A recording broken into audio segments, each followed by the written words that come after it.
America tells a story of discovery, freedom, and opportunity.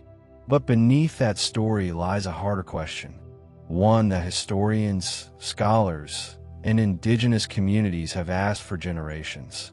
Is America built on stolen land?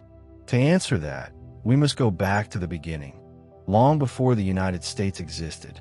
Before European ships crossed the Atlantic, North America was already home. Millions of indigenous people lived across the continent in complex societies, each with their own systems of government, trade, culture, and law. This land was not empty. It was inhabited, governed, and deeply understood.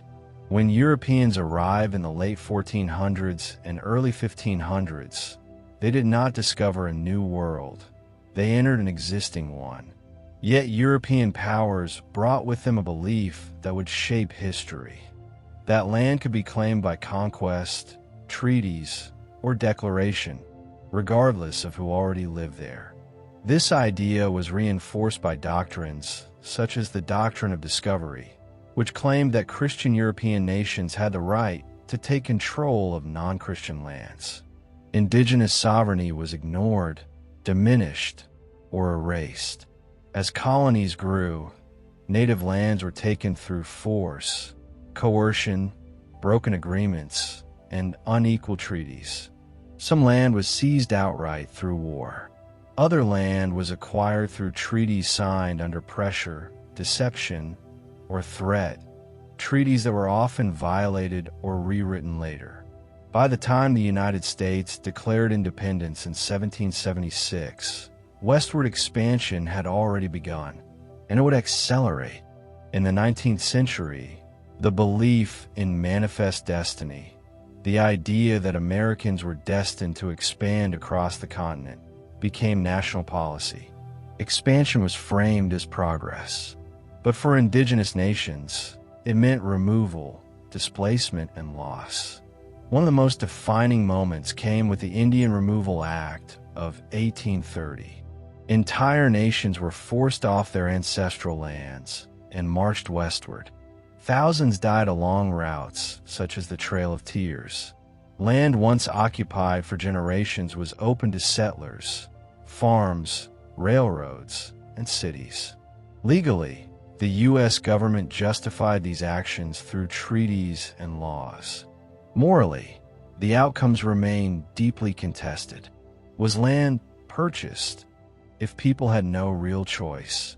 Was consent valid under threat of violence? Can ownership be legitimate when agreements are repeatedly broken? These questions sit at the heart of the debate. Today, the United States exists because land changed hands on a massive scale. Some transfers were negotiated. Many were forced. Almost all resulted in indigenous nations losing control of their homelands.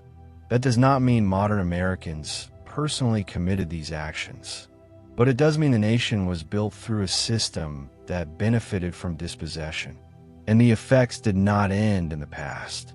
Indigenous communities today continue to fight for land rights, treaty enforcement, and recognition.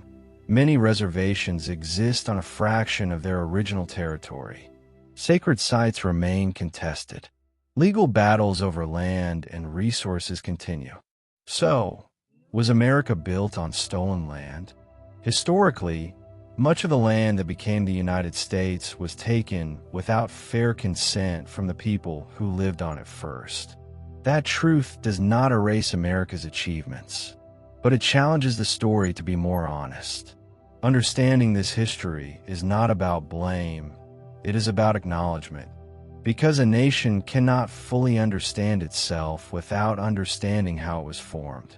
And history, when told truthfully, gives us the chance to decide what we do with that knowledge moving forward.